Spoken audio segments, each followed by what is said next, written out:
remercie les organisateurs pour d'avoir invité les produits de Palestine, qui pour moi sont des ambassadeurs de Palestine. Hein. Les Palestiniens sont toujours au travail. Bon, à Gaza, c'est beaucoup plus compliqué, mais en Cisjordanie, ça marche. Ils produisent et ils sont contents d'avoir des débouchés. Et donc, je vais vous dire rapidement l'histoire des Philistins. Je vous raconte l'histoire. En 2002, pendant l'Intifada, 2002, il y a eu une organisation de paysans, une organisation en France, des missions civiles, qui organisait des voyages pour ceux qui voulaient aller soutenir les Palestiniens. Et je suis parti dans ce cadre-là.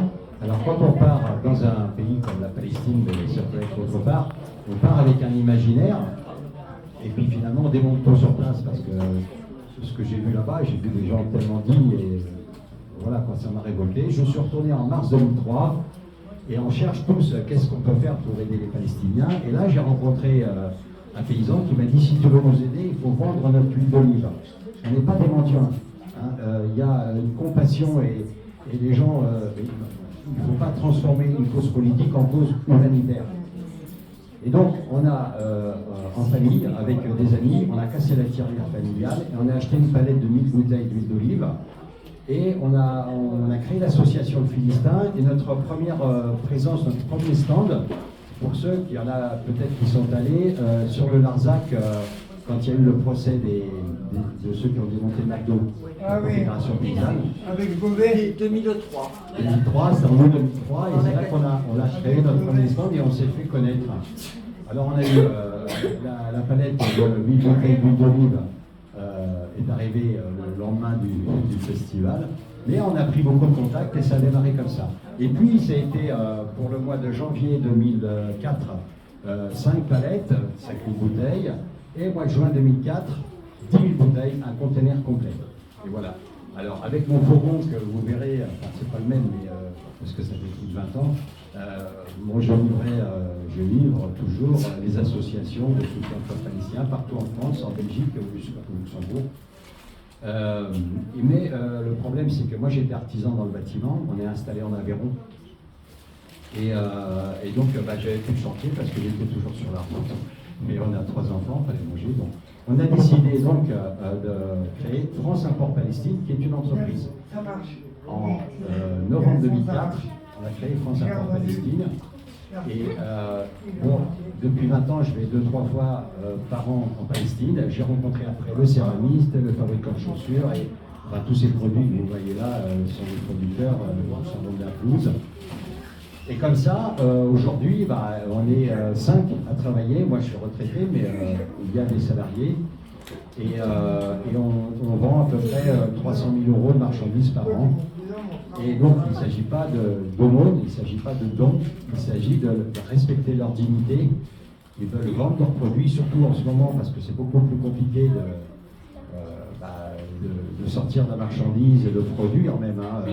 On a un container, on était en panne d'huile d'olive, j'en ai récupéré quelques cartons d'un copain local là, mais sinon on est en panne d'huile d'olive depuis 1 mois. Et là on a appris il y a 2 jours que le camion avec 20 palettes, donc il y aura du vin, de la bière, de l'huile d'olive, des dattes, du café et même du chocolat, parce que j'ai visité, là j'étais au mois de février là-bas. J'ai visité une torréfaction de café, qui est café à la cardamome, et ils font aussi du chocolat, des chocolats excellents, quoi. Donc j'ai pris 5 kilos, et donc on va recevoir, j'espère, ce conteneur, Inch'Allah, comme ils disent là-bas, d'ici une dizaine de jours. Voilà. Maintenant, je ne vais pas dire plus, mais j'aimerais bien avoir des questions, parce qu'on se pose toujours des questions, où on a des fausses idées sur ce travail. Moi, je connais tous les producteurs qui sont là, pas pour l'organisation de paysans, parce que là, il y a beaucoup de paysans. À propos des paysans, c'est très important, c'est notre vocation première, c'est de soutenir les paysans.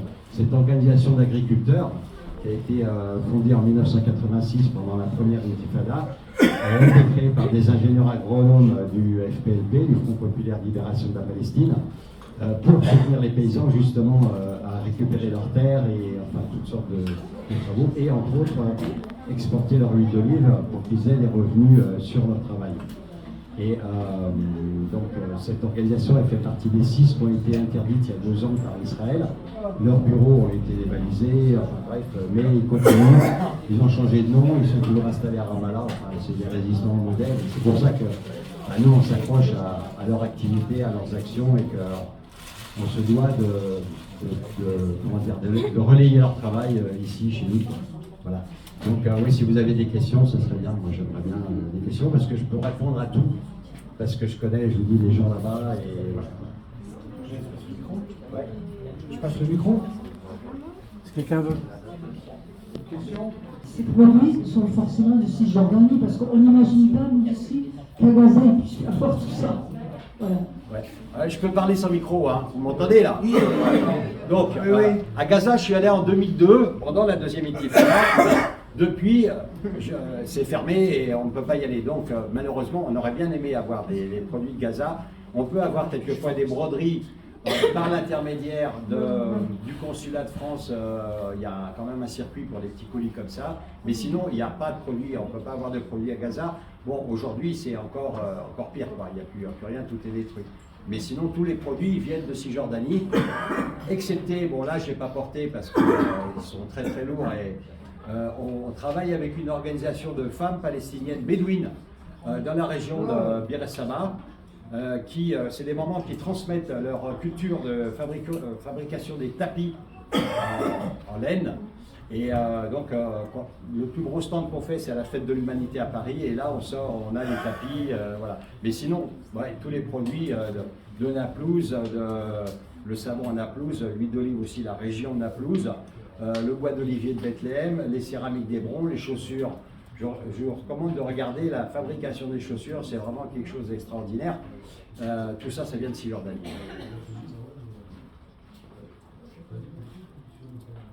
Je voudrais dire quelque chose au niveau c'est une question qu'on me pose souvent, c'est sur les taxes.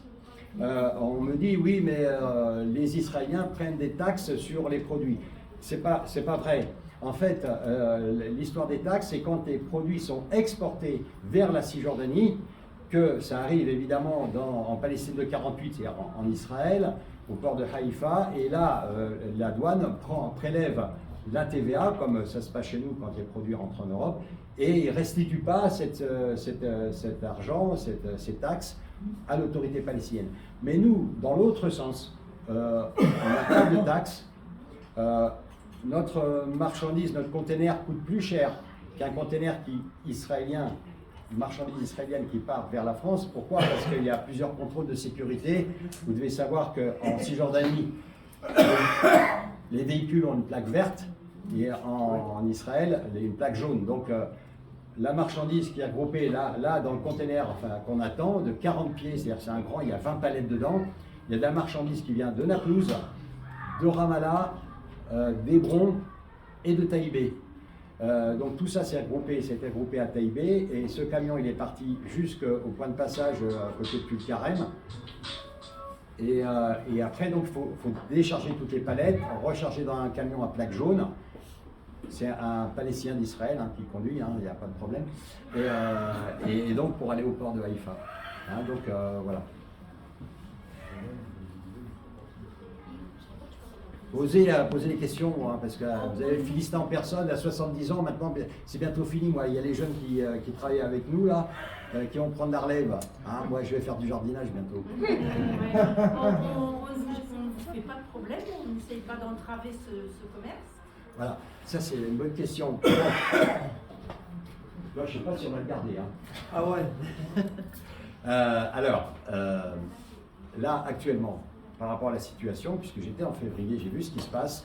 Le problème, c'est qu'ils ont multiplié les checkpoints et les barrages, donc de manière à ce que, par exemple, le local où ils remplissent les bidons et les bouteilles d'huile d'olive, il est à Beïta, à côté de Naplouse, et la famille, parce que c'est des paysans qui font ce travail de coller les étiquettes, remplir les bouteilles, les cartons et tout ça, ils ont des fois des difficultés pour sortir, aller travailler, et voilà. Donc ça retarde, c'est pour ça qu'on est en retard dans notre... Mais sinon, après, il n'y a pas de problème. Une fois que le camion, par exemple, qui était à Taïbé, où tout a été collecté, Madis Rouri, qui gère comment dire, les relations avec l'administration israélienne, avec la compagnie maritime, elle a des relations professionnelles.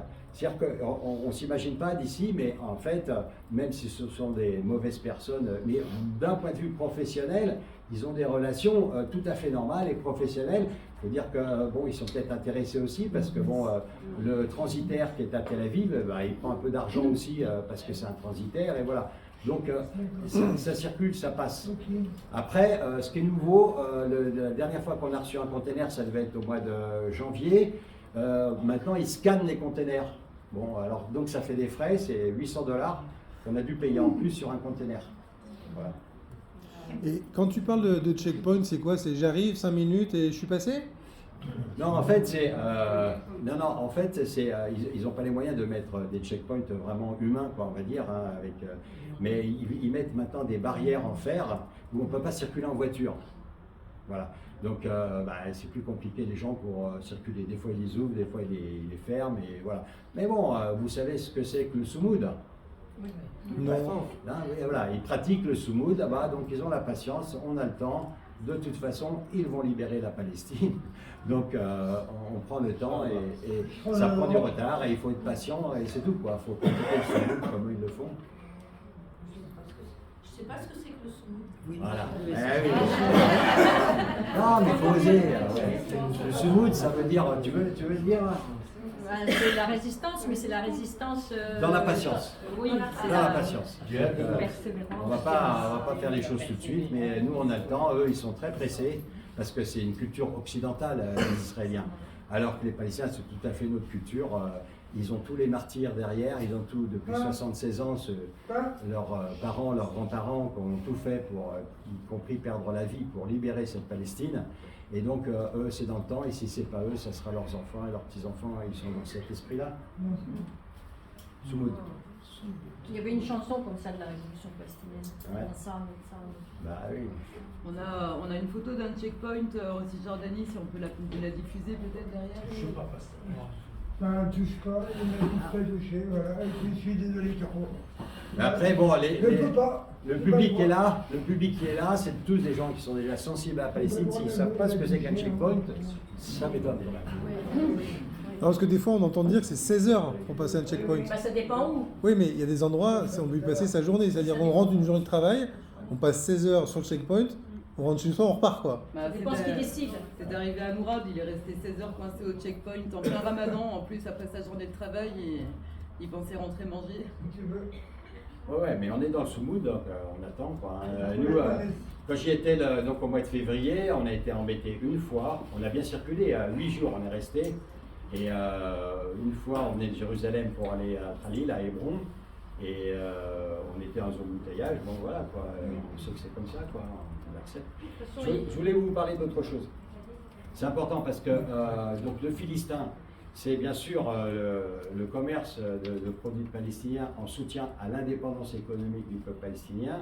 Mais il y a un mot qui devient à la mode maintenant dans nos milieux militants, et c'est quelque chose de très important, c'est humaniser les Palestiniens. Donc, c'est pour ça que de montrer ce qu'ils font, ce qu'ils savent faire, leur savoir-faire, c'est très important. Mais on a aussi une action, nous, depuis 2013. On fait un festival qui s'appelle Palestine en campagne. Certains sont allés à Palestine en campagne? Personne. Palestine en campagne, c'était en Aveyron, c'est tous les 2 ans. Et là, c'est 100% Palestine. C'est-à-dire, on fait venir des Palestiniens de Akka, de Saint-Jean-d'Acre, de Naplouse, de Jérusalem, de Gaza. Les 5 Palestiniens, c'est-à-dire ceux de Palestine 48, citoyens d'Israël, ceux de Cisjordanie, ceux de Gaza, ceux de Jérusalem et ceux des camps de réfugiés qui ont 5 statuts différents. Et donc les 5 ne peuvent pas se retrouver sur leur terre et ils se retrouvent dans notre village en Aveyron, à Gage. On a fait ça, c'était la 5e édition en 2023. Et bon, c'est très, très fatigant parce qu'évidemment, comme on fait 100% Palestine, on ne fait pas quelque chose pour la paix entre Israéliens et Palestiniens. Nous, on est 100% Palestine. Vous regardez qu'il y a une carte de la Palestine historique. Il n'y a que les Palestiniens qui prennent le micro. Et en plus, c'est des Palestiniens qui viennent de là-bas. Hein. Ce pas des Palestiniens qui sont en Europe et qui, déjà, peut-être se sont un peu occidentalisés. Enfin bref. Donc, c'est évidemment l'adapté, hein, le folklore, mais aussi des conférences.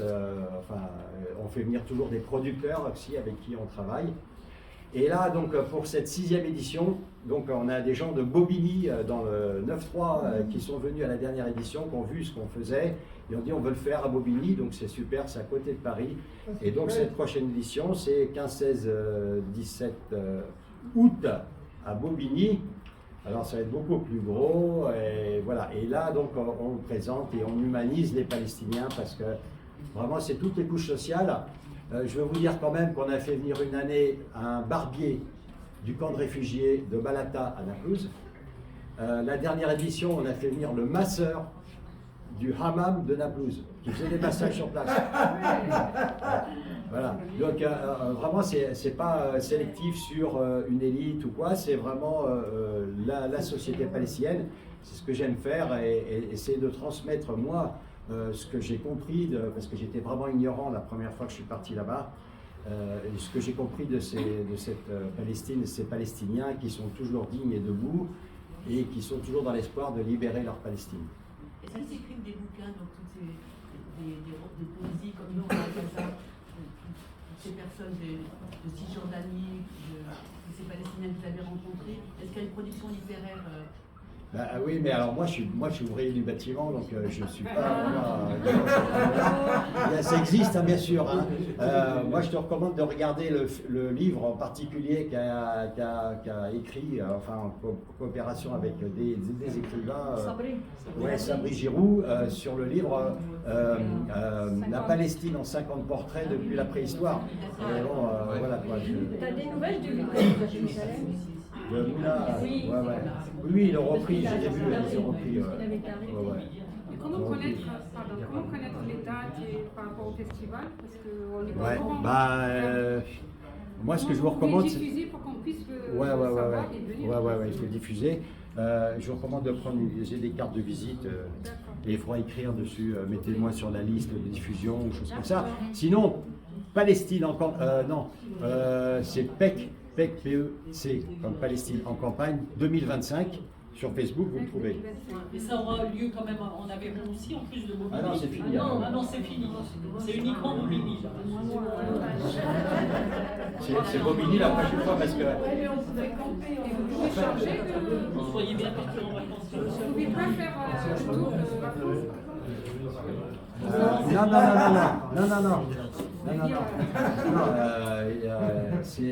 En fait, c'est très lourd, hein, parce que comme je vous le disais, donc 100% Palestine, ça veut dire que la dernière fois, on a fait un dossier de demande de subvention au département d'Aveyron et à la région Occitanie.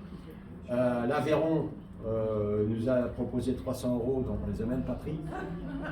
Et la région, 0. Hein, parce que, bon, on ne fait pas un festival pour une paire, machin truc. Nous, c'est pas notre truc. D'autres le font, hein, c'est très bien, hein, mais nous, on est là-dessus. On ne change pas d'identité.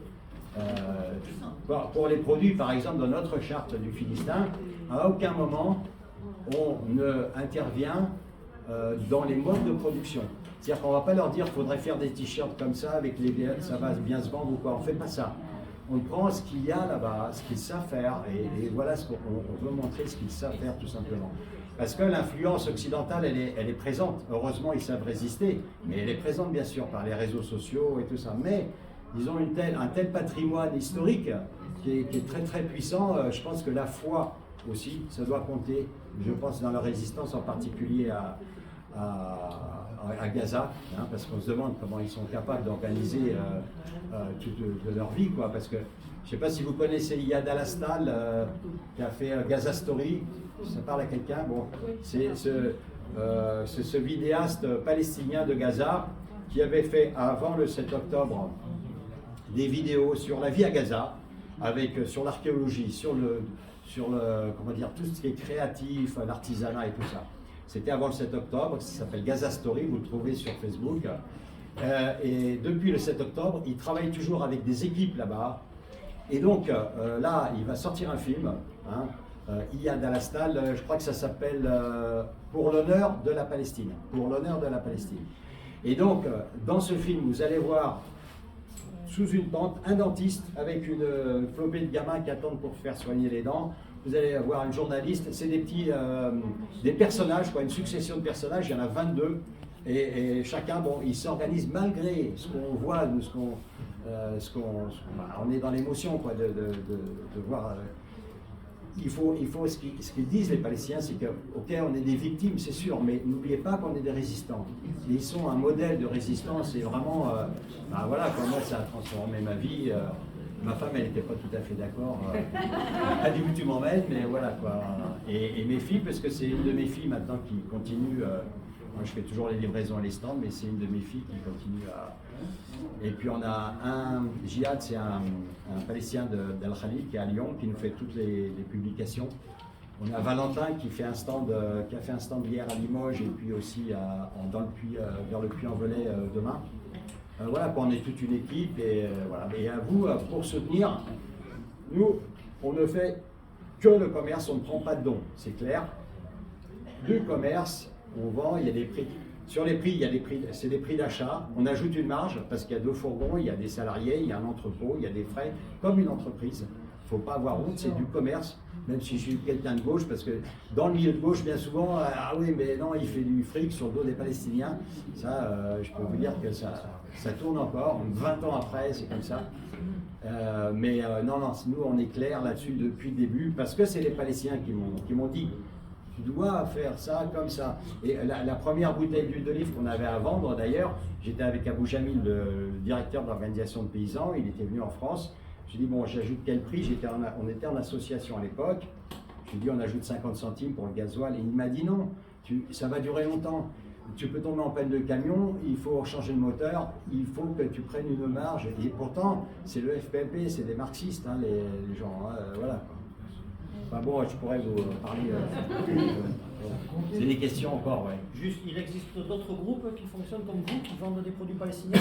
À la prison de Larnezan, avec Georges Ibrahim cette année, il y avait un vendeur d'huile. C'était vous? Non, depuis le début, il y a des organisations, mais plutôt des ONG ou des associations qui importent soit de l'huile d'olive ou des choses comme ça, mais le faire, ce qu'on fait, c'est-à-dire de tous ces produits en affichant qu'on est des commerçants clairement, quoi. On ne dit pas il y a 10% qui vont pour telle association là-bas ou quoi. Non, c'est clair, c'est du commerce. On est les seuls à faire ça. On est très clair là-dessus. Après, il y a d'autres filières qui sont développées maintenant parce que évidemment, c'est un marché. Parce que là, il y a beaucoup d'émotions. Là, maintenant, avec ce qui se passe, donc c'est plus facile de créer quelque chose et puis de dire voilà, on veut aider les Palestiniens. Donc voilà. Depuis 20 ans, quoi, c'est un peu notre force, c'est que depuis 20 ans, on soutient l'indépendance économique. C'est-à-dire que ces gens avec qui on travaille, ils refusent l'aide internationale. Parce que, comme je vous disais au début, le principe, mais c'est valable dans d'autres pays, quand on veut étouffer une révolte, une résistance, c'est très pratique pour les politiques de transformer en cause humanitaire. Même si le don, il est important à Gaza, il y a des gens qui savent très bien gérer le don, il y a des filières, le don, c'est organisation religieuse ou quoi, ça c'est une chose. Et à côté de ça, il y a aussi un commerce traditionnel, parce que là-bas, en Cisjordanie, pour vous dire, la situation économique, elle est pire évidemment maintenant pour 2 raisons. D'une part, il y a des Palestiniens de Cisjordanie qui allaient travailler encore en Israël avant le 7 octobre, et il y en a beaucoup moins maintenant, c'est très difficile de passer, parce que la paye est évidemment beaucoup plus élevée. Et la deuxième raison aussi, je voyais à Naplouse, ces Palestiniens de 48, citoyens d'Israël, évidemment les week-ends, ils allaient à Naplouse, ils allaient en Cisjordanie pour faire leurs courses parce que c'est nettement moins cher. Ils allaient à l'hôtel, ils allaient au restaurant, et voilà, ça participait au fonctionnement de l'économie. Alors que là, c'est vraiment écrasé. Le céramiste, par exemple, 80% de ses productions, il les vendait dans la vieille ville de Jérusalem aux touristes pèlerins qui viennent. Et là, les boutiques à Jérusalem, elles sont quasiment toutes fermées. Et puis, de toute façon, il n'y a pas de pèlerins, il n'y a pas de touristes. Donc là, allez-y, jetez-vous sur les céramiques. On est là pour ça, nous. Mais voilà, non, mais je rigole, mais c'est pour vous dire un peu ce que j'apprends à chaque fois que j'y vais depuis 20 ans. Est-ce que les Israéliens Israéliens antisionistes qui sont avec eux, qui viennent les voir, qui travaillent avec eux, disons. Je crois pas aujourd'hui, non. Il y a, bon, on a vu le film Nouvelle-Zélande avec un Israélien, mais non, c'est beaucoup moins qu'avant. Je veux dire, je vais vous raconter quelque chose là. Il y avait à l'Assemblée nationale la présentation, je vous parlais de Yad al-Astal de Gaza. Il présentait à l'Assemblée nationale, c'était organisé par un député LFI, qui n'est pas un boudeur comme certains. Non, il ne pouvait pas. Et donc, il y avait toutes sortes de personnalités. Il y avait Christophe Oberlin, pour ceux qui le connaissent, il y avait Salah Moury, voilà. Et donc, il y avait des questions après la présentation de ce film. Et il y a une dame bien pensante, on va dire, qui a dit, mais, puisqu'elle a vu les images, elle a dit, mais est-ce qu'il n'y a pas des mamans israéliennes qui essayent de joindre, voilà. Et Salah Moury, c'est dommage, je n'ai pas enregistré, mais il a dit ça, c'est terminé, quoi. C'est terminé. Moi, personnellement, ça fait longtemps que je pense que, comme l'a fait Ilan Pappé, si on n'est pas d'accord, on s'en va dans un autre pays, parce qu'ils ont tous deux passeports, hein, ces Israéliens. On s'en va dans un autre pays, et puis voilà, on laisse tomber. Si on reste dans ce pays, tous les Palestiniens, tous les Israéliens, Israéliennes, à un moment ou à un autre, ils ont une arme dans la main.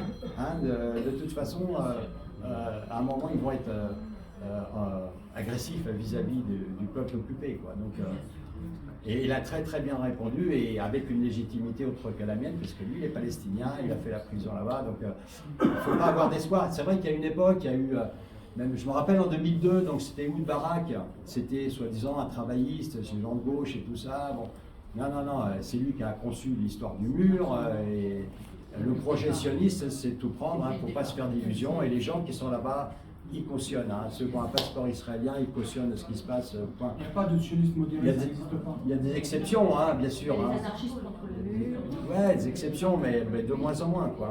C'est ultra minoritaire. 95% Il y en a qui sont italiens. Là, il y a une grosse, je vous appuie là-dessus, il y a une grosse pétition de gens qui veulent, comment on appelle ça là, les réservistes qui ne veulent pas aller. Voilà, quoi, il y a une résistance, mais ça, faut pas que ça nous console, quoi, parce qu'il faut être clair, moi je crois.